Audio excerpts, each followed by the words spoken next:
The Joker. What a fitting nickname. What a fitting nickname for Nikola Jokic, the Joker. He plays tricks on you, right? He's so sneaky and crafty. And listen, before we get into this conversation, Nugget fans, Nikola Jokic fans, no one is trying to downplay how talented this dude is. He is clearly one of the most dominant big men of all time. It's not one of those cases where it's like, well, if he didn't get away with this, then he wouldn't be. We all understand how good he is, and that's why it's almost even more frustrating because it's unnecessary. It's unnecessary, right? And I think for the first time in a long time, Dub Nation, we can all agree with Steve Kerr. This is bad for the game. The way the game is being refereed right now in the NBA, it has to change. And I think the irony behind it is they're so focused on improving the product, the in-season tournament, the jerseys. They're altering the All-Star game annually, all these things, but then they're not addressing the elephant in the room, just the basics of how the game is being played at its core and the way it's being refereed.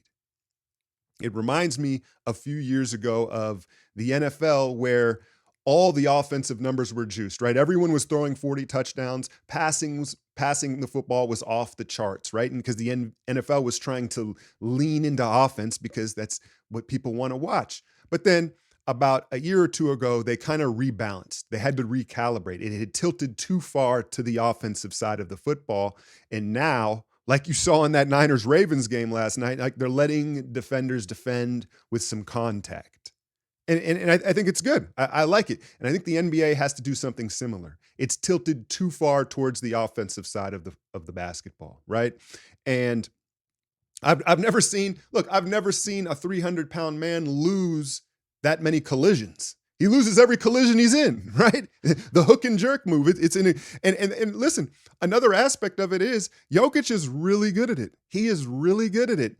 And I think part of this also has to be the rest of the league adapting to Jokic, adapting to Embiid and Luka and these guys it's a skill. They're really good at it. And you watch, like, I think the most infamous call in yesterday's Christmas game was the Steph push-off, right?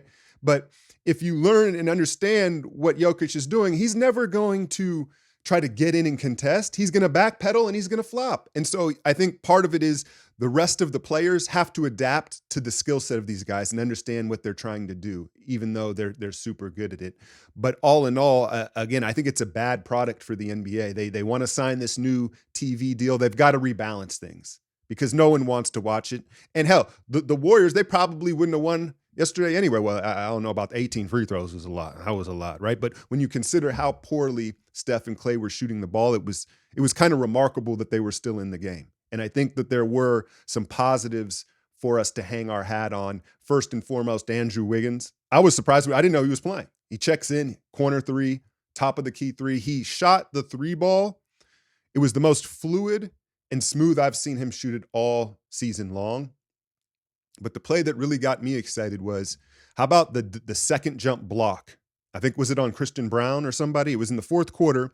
He contested, he left his feet, he came back up and he got it. And I was like, you know what? That looks like 21 Wiggins, right? That looks like championship Wiggins. And he remained aggressive. They fed him down the stretch. He didn't settle for the bunny hook. You saw him pivot, take the foul, even get to the line on purpose. So that was super encouraging. Granted, he was going up against his fellow Canadian in Jamal Murray, and I think that is very much a thing. If you've paid attention, when Wiggins is going against SGA, Jamal Murray, and some of these other Canadians around the league, RJ Barrett, right? It perks him up. He has a pep in his step, rightfully so, right? But I think, unfortunately, another thing that's a real thing is Christmas Steph Curry. And look, your guess is as good as mine. There's a ton of Aisha cooking jokes that we could use, right? But I think ultimately my theory on it would be Steph is such a creature of habit and routine that on these holiday games, I think it breaks his routine. I think it could be just as simple as that. But yeah, Podziemski, is he gonna ever come out of the starting lineup? Sometimes you're watching like, is he ever gonna come out of the game? But then you get it, what he does, how he connects. And you talk about floor risers and ceiling risers and these different terms that the NBA nerds like to use. He is a floor riser with energy, right? It's contagious. It's like, even if three or four of the guys aren't playing with great energy, he's just lifting the whole five with his energy and his competitive spirit. And so I get why he's out there. What I would caution is I don't think they anticipated him playing this much, obviously. You know, a college season is 30 games, and a 19, 20-year-old rookie that plays that hard, you have to look at the second half of the season. If you're running him 35 minutes, I don't know how sustainable that is, even though, you know, it seems very innate for him, very natural to play with that motor.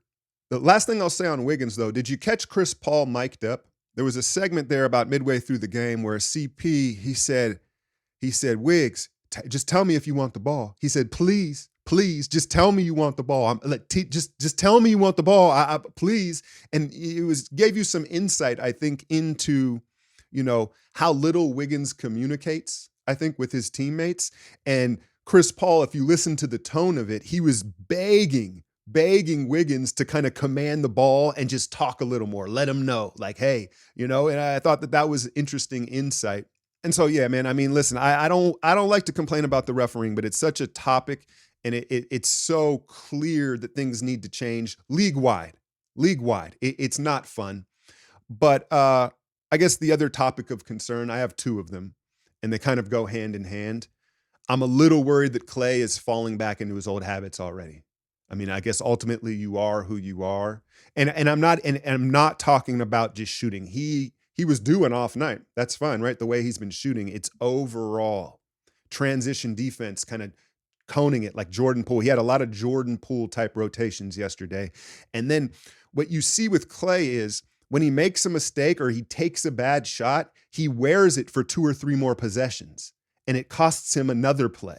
He's not moving on to the next play in time. And so that's a little bit concerning. And I thought it was really clear down the stretch that it should have been Kuminga in there. It should have been Kuminga in there because he was getting to the will. He was getting to the basket at will. They don't have any rim protection. And once again, Steve Kerr went to Looney and Clay down the stretch. And heck, maybe it wouldn't have mattered the way the game was being refereed. And I understand the argument of you needed Looney for Jokic.